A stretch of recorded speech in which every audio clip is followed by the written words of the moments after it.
Can we expect to see Russia and the UK at odds from Bible prophecy? Ezekiel 38 indicates that we can. And in this week's Bible in the News, we will consider Britain and Russia in that prophecy. Hello, this is Matt Davies joining you. Ezekiel 38 is a fascinating prophecy because it outlines to us the state of the nations in the latter days. This phrase, the latter days, is very interesting to consider. When we come across phrases in the Bible which repeat, it is because God, through his inspiration of his prophets, is revealing something for us to consider. The latter days is a signpost phrase. It is referring to a specific time in history. Consider what the Bible has to say about this time period of the latter days. Firstly, the people of Israel will have returned to their land after a period of dispersion, Hosea 3 verse 5. We have prophecies about other nations. For example, the nation of Moab, the area of Jordan, would be restored after a time of non-existence, Jeremiah 48 verse 47. We read that Israel will be victorious over their Arab neighbours in Numbers 24 verse 14. In Daniel 10 verses 14 and then chapter 11 verses 40 to 45, we read that a power to the north will attack Israel, but will come to his end. Israel will face a time of tribulation also during this time of the latter days, which will cause them to reflect on God. Deuteronomy 4 verse 30 and 31 verse 29, and Jeremiah 21 verse 20 and 30 verse 24. But most interestingly, in this time period of the latter days, all of these things eventually end up with the kingdom of God on the earth, because we read in Isaiah 2 verse 2 and Micah 4 verse 1 that in the latter days God's law will go forth from Zion and all nations will obey it. The prophecy of Ezekiel 38 also has a lot to say about this time period of the latter days. It's mentioned in verse 16, so we know that Ezekiel 38 is indeed a revelation of events which will take place at the same time or during the same time period as the other passages we have referred to. Like the other passages, we see the latter days as a time period when Israel has returned after a period of dispersion from their land. The prophecy focuses on the mountains of Israel, which is the modern-day area of the West Bank. It mentions the Jews who lived there as living in places which were desolate places that are now inhabited, verse 12. The inhabitants are those who are gathered out of the nations which have gotten cattle and goods that dwell in the midst of the land. Therefore, this is speaking of our times. The state of Israel came into existence in 1948. And the Jews have been settling in the area of the mountains of Israel ever since, much to the disgust of the nations of the world. We know, therefore, that we are living in the latter day period, the time when ultimately a great conflict will take place with the regathered people of Israel, but that will end up with the coming kingdom of God being established on the earth. Ezekiel 38, like Daniel 11, tells us of a great invading force which comes from the north. Ezekiel 38 verse 15. What is interesting about it is that it gives us the names of the nations who will be involved. The names, though, are the ancient names of those nations. We are told that the invading force is headed up by a mysterious man called Gog, and that he is the Prince of Rosh. According to the Hebrew scholar Gesenius, Rosh is a proper name of a northern nation, mentioned with Tubal and Meshech.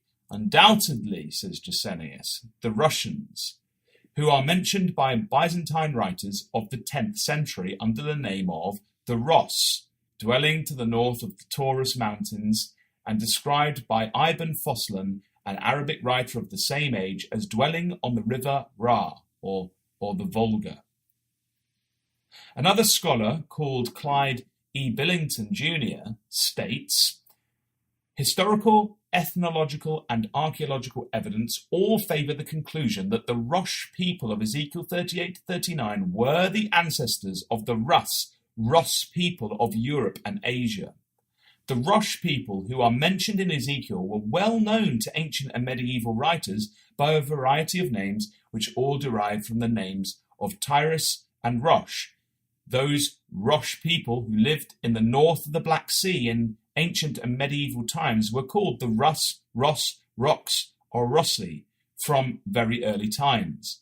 From this mixture with Slavs and with the Varangian Rus in the 19th century, the Rosh people of the area north of the Black Sea formed the people known today as the Russians.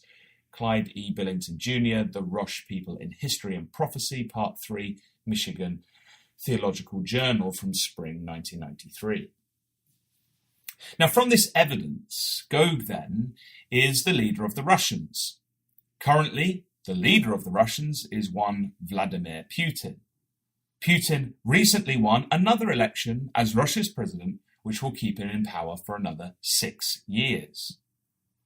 Now, we are not saying that Putin is the Gog of Ezekiel 38, but he is certainly showing the same ruthless aggression and tactical intelligence that we might expect from Gog. Gog, though, may still be waiting in the wings, learning from the behavior of Putin as Russia becomes great. In Ezekiel 38, verses 1 through 9, we read of Gog aligning Russia with other nations to invade Israel. Also with Russia are Persia, Iran, Ethiopia and Libya, northern African countries, Gomer from Western Europe, Magog from Eastern Europe, and the House of Togarmah, or the Turkic nations.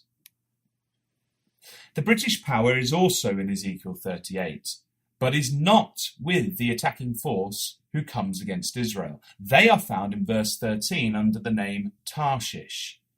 There are some very good biblical and historical reasons for concluding Britain is Tarshish. Looking at the clues we get from the Bible, we can see that Tarshish is a trading power operating in the region of Sheba and Dedan, or the modern-day Gulf states. We're told that in Ezekiel 38, verse 13. Also in Ezekiel 38, verse 13, we read that there are political young lions with Tarshish. That is, nations who are now independent of their Tarshish mother lion. We therefore conclude that Tarshish is a colonial power, but those colonies have grown up to become independent powers in their own right.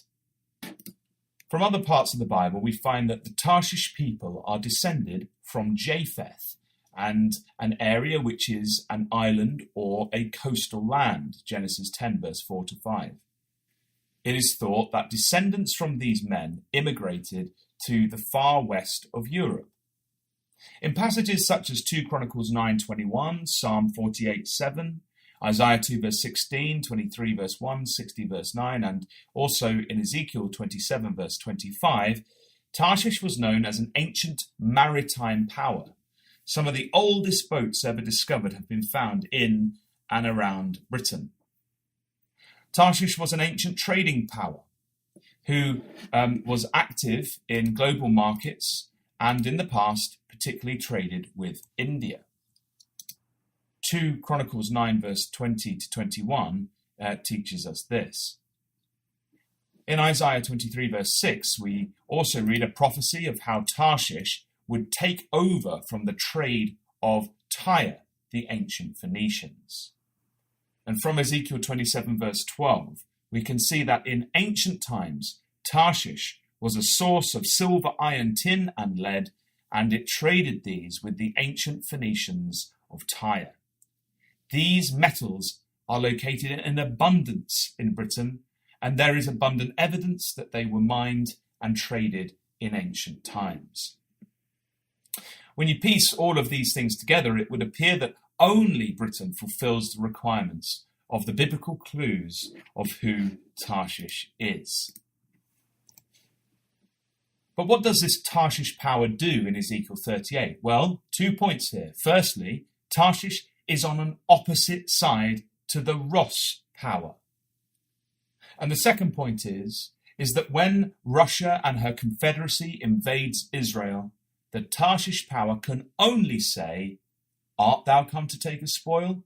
Hast thou gathered thy company to take a prey, to carry away silver and gold, to take away cattle and goods, to take a great spoil?" Verse 13. Although they pose this question, it does not appear that any action is or can be taken against the aggression of Gog. Therefore, we can expect from these 2 points that in the time period of the latter days when Israel have returned to their land, a distancing of the powers of Britain and Russia will occur. We can expect Russia to be dominant and aggressive, and Britain, although having the pride to verbally stand up to the Russian power, to not have the teeth to do anything to stop an invasion from Russia into Israel. The events in the news we are witnessing indicate that these predictions from the Bible are holding true. On March the 3rd this year, a 33-year-old Russian lady called Yulia arrived in London from Moscow. She was there to visit her father, Sergei Skripal. Mr. Skripal was a former Russian double agent. Sergei Skripal was jailed by Russia for spying for Britain, but released as part of a spy swap between the US and Russia in 2010. Apparently, according to the Evening Standard, he had recently written to Vladimir Putin and asked to be pardoned so he could visit his home country. On March the 4th, Yulia was in Salisbury, in the south of England, and met up for a drink with her father, Sergei. At about 2:20 p.m, they went to a pizza restaurant, and 2 hours later, they were found on a bench outside that same pizza restaurant. A member of the public was calling 999 after seeing the pair in a terrible condition. They were showing all the symptoms of a serious poisoning, and it was doubtful the pair would survive. The next day, Wiltshire police declared what was happening as a major incident. Boris Johnson, the UK Foreign Secretary, declared that Britain would respond appropriately and robustly if Russia was involved. On March the 12th, the British Prime Minister, Theresa May, gave a speech and revealed that the Skripals were poisoned with a Russian-made nerve agent called Novichok, and called on Russia to give a credible response. She set a deadline for Russia to respond, but they chose not to. The Prime Minister said that there were 2 possible explanations. She said, quote, "Either this was a direct act by the Russian state against our country, or the Russian government lost control of this potentially catastrophically damaging nerve agent and allowed it to get into the hands of others." In a news report by The Guardian, it was reported, quote, "May made clear that she believed that there was already a backdrop of a well-established pattern of Russian state aggression, listing the illegal annexation of Crimea, violating European airspace, and a sustained campaign of cyber espionage and disruption, including meddling in elections and hacking the Danish Ministry of Defence and the Bundestag, among others. She also spoke of the extrajudicial killing of terrorists and dissidents outside Russia and the murder of Litvinenko."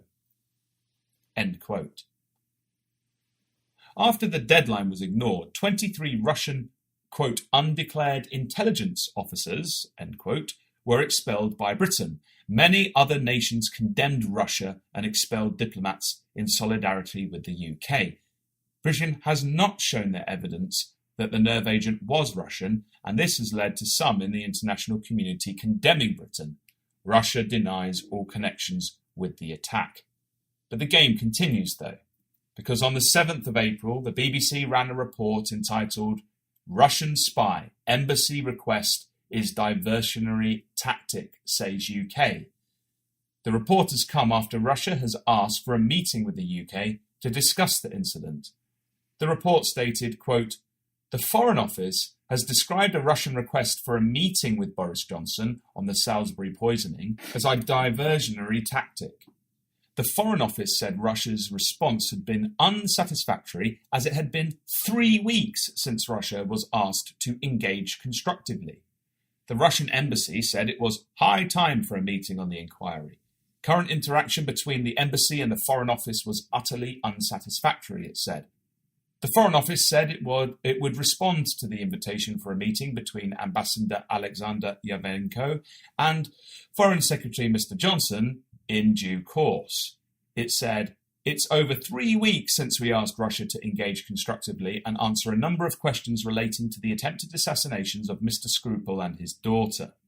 Now, after failing in their attempts in the UN, an international chemical weapons watchdog this week, and with the victims' condition improving, they seem to be pursuing a different diversionary tactic." End quote. So we watch with Bibles in hand, and we see that the Tarshish power and the people of the Rosh are indeed on separate sides, as we would expect from Bible prophecy. As the great conflict of the latter days comes closer, the pieces are being arranged so that the nations can take their place, just as the prophets of old stated that they would by the power of the living God. We are in the latter days. We are witnessing the formation of the nations as the prophecies of the Bible have predicted. We'll end this week's Bible in the News by quoting from Isaiah chapter 2 and remind ourselves of other events which will soon unfold on the world stage in the latter days. These are descriptions of the coming literal and physical kingdom of God, which Jesus Christ will soon establish on the earth when he returns to sit on the throne of his father David and the kingdom of Israel is once again restored. The signs are there to warn us and also encourage us that soon the reality of that kingdom will be here. And it shall come to pass in the last days that the mountains of the Lord Yahweh's house shall be established in the top of the mountains, and shall be exalted above the hills, and all nations shall flow unto it. And many people shall go and say, Come ye, and let us go up to the mountain of the Lord Yahweh, to the house of the God of Jacob, and he will teach us of his ways, and we will walk in his paths. For out of Zion shall go forth the law, and the word of the Lord Yahweh from Jerusalem. He shall judge among the nations, and shall rebuke many people. And they shall beat their swords into plowshares, and their spears into pruning hooks. Nations shall not lift up sword against nation, neither shall they learn war any more. Isaiah chapter 2, verses 2 to 4.